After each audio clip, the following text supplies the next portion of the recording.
This photo needs no introduction, but although we've all seen it, few people know the real story behind this moment.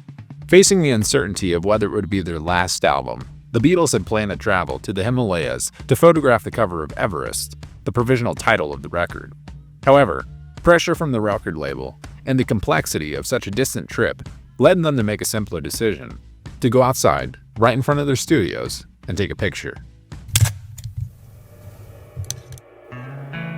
A simple image, but loaded with history. Abbey Road not only became the cover of a legendary album, it transcended music, transforming into a global icon, a place of pilgrimage, and the origin of one of the greatest myths in pop culture.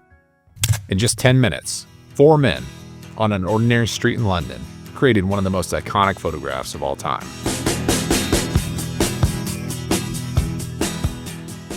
By the summer of 1969, the Beatles were in crisis. The biggest band in the world was barely managing to stay together in the studio. Although Let It Be would be released later, Abbey Road was actually their last recording together. And somehow, they all knew it was the end. I think the Beatles have gone through so much, and it was a long time. They've been incarcerated with each other for nearly a decade. Let It Be was such an unhappy record, really, even though there's some great songs on it.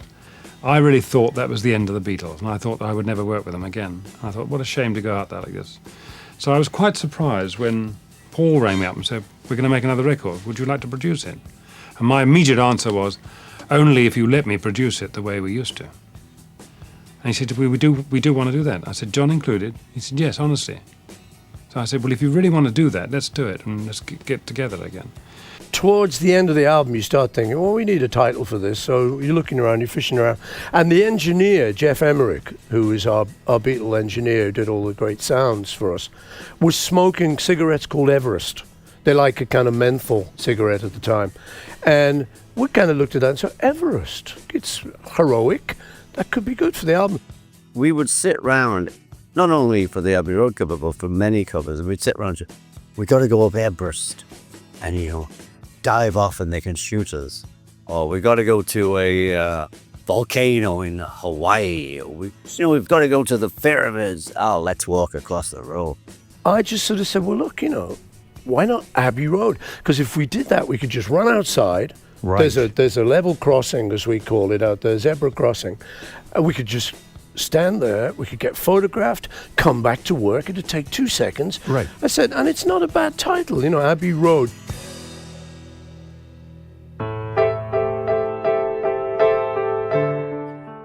I drew a little picture of a level crossing with 4 people. Now you can't drive your car along there without getting stopped. Paul made a quick sketch of his idea. The 4 Beatles walking in single file across the zebra crossing in front of EMI Studios. And the chosen photographer was Ian McMillan, a close friend of Yoko Ono and John Lennon. He also made his own diagram to define the final composition. In the days before the session, McMillan had taken a test photo with 4 stand-ins so the Beatles could see the intended composition. The white Volkswagen Beetle, visible in the final image, was already parked there. It is believed its owner had left it before going on vacation, so the car stayed there for several days. Abbey Road was a fairly busy street, and McMillan and the Beatles would have only a few minutes, along with the support of a traffic officer, to take the photo in record time. Paul McCartney's personal diary marks with a drawing the Beatles photo session scheduled for August 8th at 11:30 a.m. We just got up in the morning, got dressed, and went. And that's how we were dressed.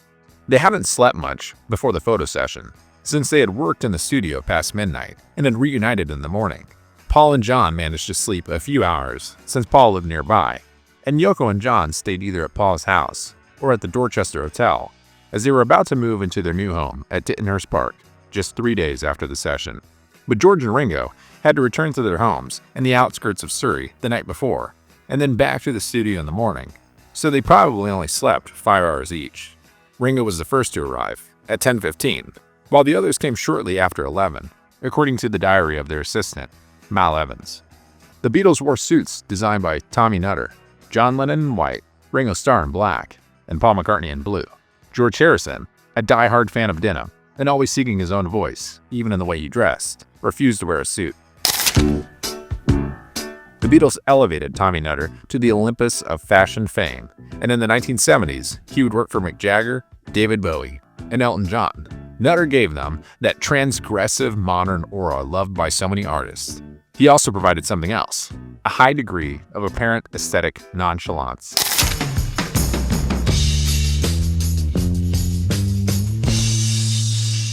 However, the Beatles' clothing and colors for the session were not so carefully thought out.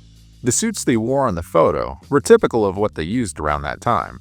For many years, McCartney himself told the story that, because of the heat and because he lived so close to his Cavendish home, he had shown up at the session wearing sandals. But a photo discovered decades later shows him arriving at the studio wearing shoes, raising doubts about whether McCartney had the sandals in Lennox's bag, or if the photo was taken at the end of the session when he had switched to shoes.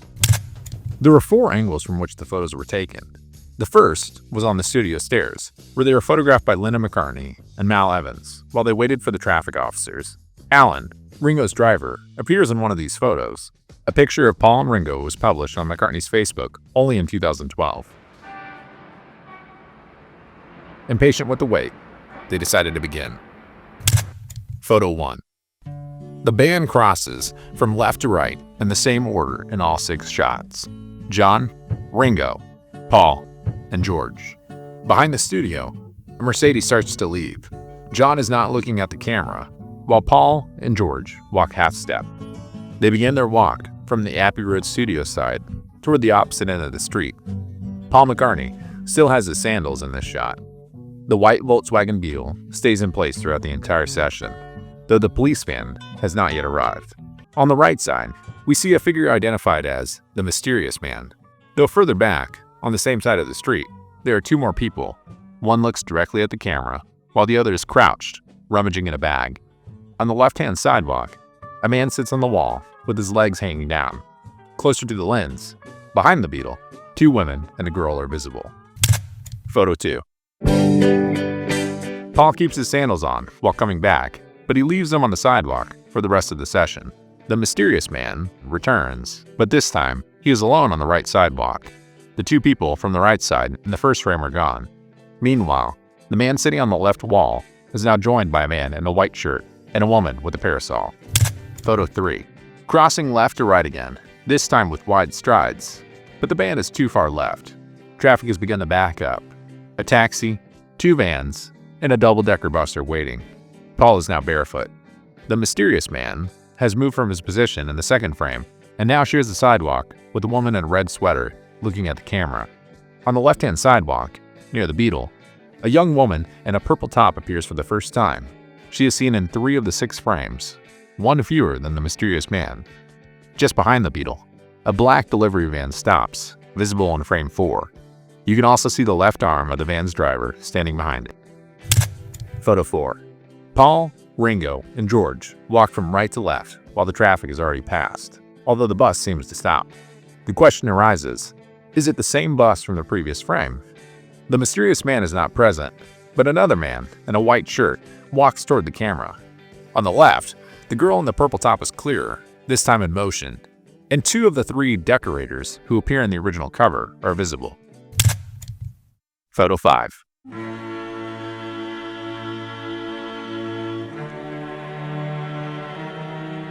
The image chosen for the Abbey Road cover is more than a photograph. It is an immortalized instant where, for the first time, all 4 Beatles' legs coincide in a perfect stride. Paul, with a cigarette in his hand, marks the only appearance of this detail in the photo series, while the police van peeks into the background, a silent witness to that moment. On the right, the Mysterious Man remains in his usual spot, while on the left-hand sidewalk, further back, 3 decorators, Alan Flanagan, Steve Millwood, and Derek Seagrove, are forever recorded in the history of this iconic shot. Seagrove later recalled, "I'm the guy on the right, in the bottom left corner. It wasn't unusual for me to be at Abbey Road. I'd been there many times. The Beatles used to have tea in the canteen, and sometimes we'd sit nearby greeting them casually. That day, around 10 in the morning, something unusual happened. We saw the Beatles walk out the main door. Curiosity got the better of us, and we followed. We stood there watching while the photographer told us to move aside, but we decided to stay put, not knowing what that photo would come to represent. Looking closely, you can make out another man, still unidentified, standing behind a car near the group of 3 decorators. Curiously, the mysterious girl in the purple top who appeared in other shots, is not present in this one. For the cover, the original image was cropped, positioning the Beatles in the center, and color adjustments were made, probably even changing the sky to a more vibrant blue. The cover we know today, the original 1969 version, was notably saturated in colors. Interestingly, the original photograph may have been lost. Richard Heath, who worked with Ian McMillan on the production of the prints, explained that, at that time, it was common for original negatives, even of the Beatles, to be sent to blockmakers and never returned. In fact, according to Heath, he never saw the original transparency again after that first shipment. Thus, photo number 5, more than just a portrait, has become a timeless symbol, encapsulating not only the Beatles crossing Abbey Road, but also the fleeting magic of an instant never to be repeated. Photo 6. In the last frame, the police van is still present while a bus has overtaken the Beatles. The mysterious man is gone, but the 3 decorators remain on the left sidewalk, now joined by a 4th person. The girl in the purple blouse returns to her original spot on the left, clearly visible. On the right, near the van, 2 people are looking the other way, while in the distance, passengers get off bus number 159. After the session, McCartney reviewed the transparencies and chose the 5th one, since it was the only one where all 4 Beatles were walking in unison. And there's a photo 7. The cover of the album Soulful Road seems to have been taken the same day as the Beatles' famous Abbey Road photo. The same vehicles are parked in the same positions, though the police van no longer appears. The members of New York City were photographed elsewhere and later superimposed on Ian McMillan's image of Abbey Road, according to the 2019 remastered edition notes of Abbey Road. An 8th photo also surfaced later. In 2023, another photo of an empty Abbey Road crosswalk appeared in the Bottoms auction, part of the Ian McMillan collection. After finishing the shoot, they decided it was too early to start recording. So, Ringo went shopping, Paul took John to his house for tea, and George and Mal went to Regent's Park Zoo. They spent several hours wandering around the animal cages and stables, then strolling through Regent's Park. What was extraordinary was that no one recognized George Harrison the whole morning. Perhaps there were so many similar haircuts in London at the time that nobody paid attention to a man with long hair. So said a newspaper note, published a few days later. The day of the album cover photo session, Paul was very much alive. I arrived late, and when I got to the EMI studios, John asked me to help the photographer with anything he needed. Everybody was laughing about the fact that Paul had arrived with no shoes, and even though his house was just around the corner, he said he couldn't be bothered to go get any. McMillan set up his camera in the middle of Abbey Road, right outside the studios, and while the police stopped traffic, the Beatles walked across the road 3 or 4 times. He kept shouting, "Stop, start again," until he was confident that he had the right shot. I'll have a powerful nap, George. What happened to the tantrum?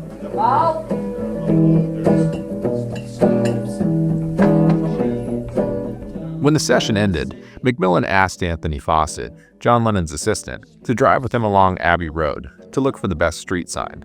The best one was at the end of Abbey Road, about half a mile from the famous crosswalk, at the intersection where Alexandra Road met Abbey Road. That intersection no longer exists. Alexandra Road was an area with about 600 ruined Victorian villas scheduled for demolition. The intersection was replaced by the Alexandra Road housing estate. So, they set up the camera on the edge of the sidewalk. McMillan decided to take a series of photos, but grew furious when, right in the middle of them, a girl in a blue dress walked by, unaware of what was happening. However, this turned out to be the most interesting shot, and the Beatles chose it for the back cover. Afterwards, Fawcett joined John and Yoko at Paul's house in St. John's Wood, where everyone gathered for tea after the photo session. This photograph, taken during the finalization process, may have been the mock-up that Sir Joseph Lockwood, EMI's director, saw, which led him to demand the inclusion of a sign with the word Beatles in the image. Since the band's name didn't appear on the front cover, Lockwood insisted it be prominently highlighted on the back cover. In a 2013 interview with Rock Cellar, art director John Kosh recalled that he received a phone call from Sir Joe at 3 a.m. complaining about the absence of the group's name on the cover. Here's a reference photo of where the picture was taken. And here's an image of some tourists taken just a few days later. Over time, the Abbey Road street signs would be constantly stolen and vandalized until the government decided to remove them. Although at the time, McMillan disliked the fact that a girl had walked into a shot, Years later, he referred to the woman in the photograph as a happy accident. Another accident was that in the original UK printed cover, someone made a mistake with the alignment of the image and text. The first copies did not properly align the text with the Apple logo.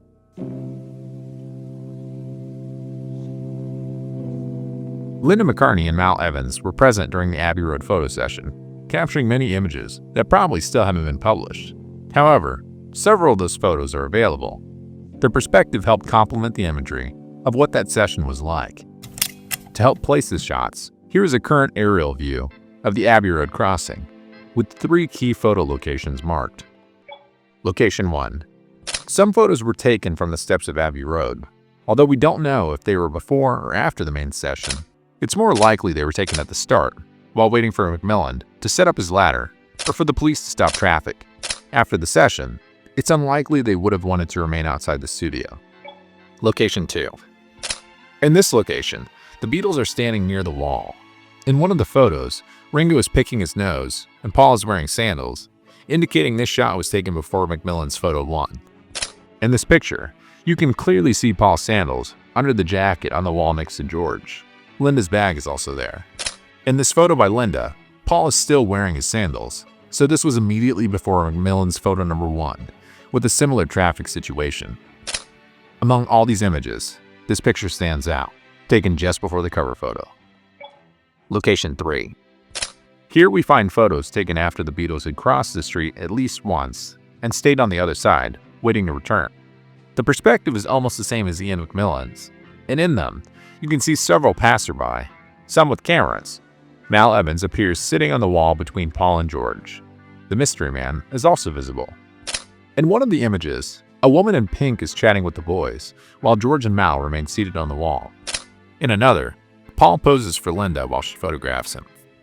Among these photographs, this picture taken by Linda of the Beatles walking back for what would become photo 5 wasn't published until 2019.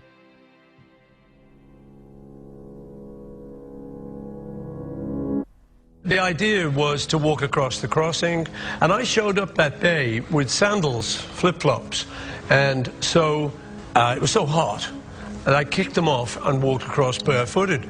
So this started some rumor that because he was barefooted, he's dead. A few days after the release of Abbey Road, a man called DJ Russell Gibb of WKNR-FM in Dearborn, Michigan. What shocked everyone was his claim that Paul McCartney had died. 2 days later, on October 14th, the Michigan Daily published an article titled, "McCartney is Dead, New Evidence Comes to Light." The article, written by students John Gray and Fred LeBour, analyzed the supposed clues hidden in the Abbey Road album cover, sparking the famous Paul McCartney death theory. From that moment on, fans looking for clues found them effortlessly, and the Abbey Road cover was full of interpretations. The famous Volkswagen license plate parked on the street seemed to reinforce the idea. LMW 281F, interpreted as 28 if, meaning Paul would be 28 if he were alive. The logic of that theory collapsed because of a small detail. Paul was 27 in October 1969. But of course, the truth couldn't ruin such a good story, so someone added that in some cultures, 9 months are added to a person's age, and with elements like that, the obsessed continued to uphold the theory. Starr, dressed in black, symbolizes the undertaker. George Harrison, in denim, represents the gravedigger, and McCartney, barefoot and out of step with the others, symbolizes the corpse. McCartney's isolation in Scotland gave further strength to the theory, as no one knew his whereabouts. Under growing pressure, Peter Brown was forced to step in and clarify that Paul was fine, resting in Scotland. However, once he revealed the location, journalist Dorothy Bacon and photographer Terence Spencer from Life traveled to McCartney's farm. Upon arriving, Paul greeted them with hostility and insulted them. After a tense exchange, McCartney negotiated an interview in exchange for the negatives of the photos, showing him verbally lashing out. Finally, with this deal, he allowed the interview and the photos that Life would publish on November 7th under the title, "Paul is Still With Us."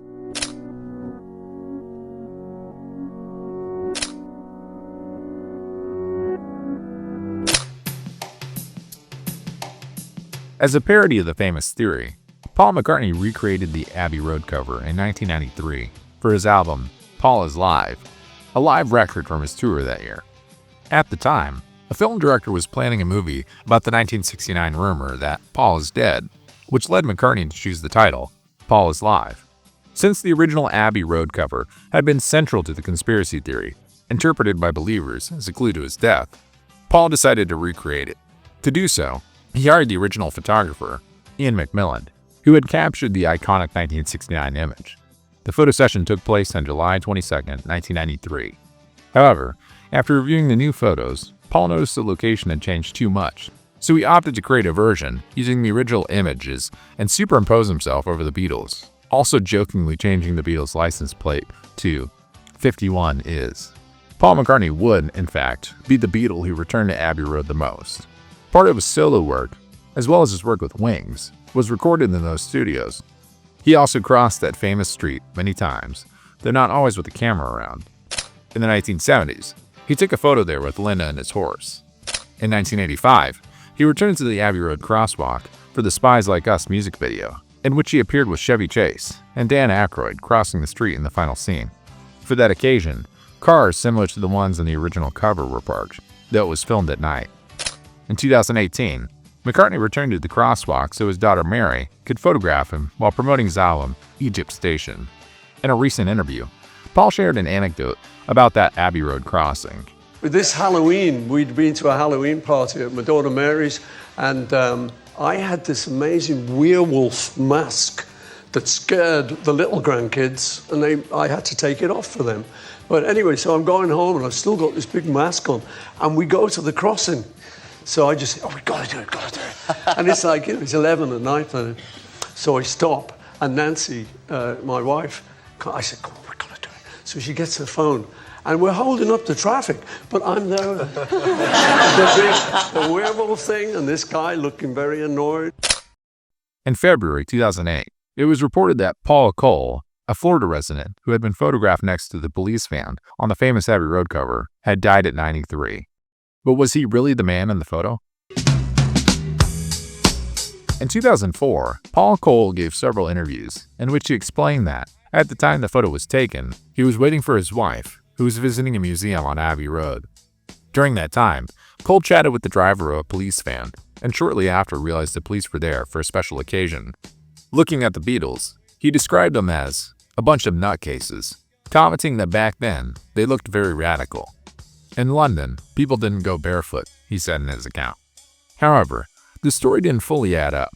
At that time, there was no museum in that area of Abbey Road, and the police van arrived late, as seen in earlier photos. Therefore, Paul Cole couldn't have had that conversation with the driver before the Beatles arrived. He probably invented his story, placing himself in the famous picture. In the end, it seems he had fun with the media attention he received. In 2009, the Beatles' rock band commercial recreated this famous scene from the perspective of the mystery man, showing him clearly watching the Beatles before the police van arrived. In the first photo, we even see McCartney wearing sandals while the mystery man appears in the background. Over the years, several people also claim to be the man on the Abbey Road cover. Among other notable elements of the cover, the famous Beetle, which belonged to a neighborhood resident, was constantly having its license plate stolen and was auctioned off in 1986. After changing owners several times, the car was acquired by Volkswagen for its museum in Wolfsburg, Germany, where it was displayed for several years. Today, the car is in the hands of a private collector. And it was a very, very happy album. Everybody worked frightfully well, and that's why I'm very fond of it. The people who worked at EMI Studios always referred to them as Abbey Road, but thanks to the album's fame, the name officially changed just a few months after its release. More than 50 years later, that crosswalk remains a pilgrimage site for fans from around the world, so much so that in 2010, the British government declared it a protected heritage site. The Abbey Road cover has been parodied, imitated, and paid tribute to thousands of times, but it remains unique. In just 6 shots, Ian McMillan captured not only 4 men crossing a street, but also the end of an era and the birth of a legend. Knowing their last session as a group was near, there is something profoundly symbolic about seeing the Beatles walking away from the studio in that photograph. 4 men crossed a street and changed history forever.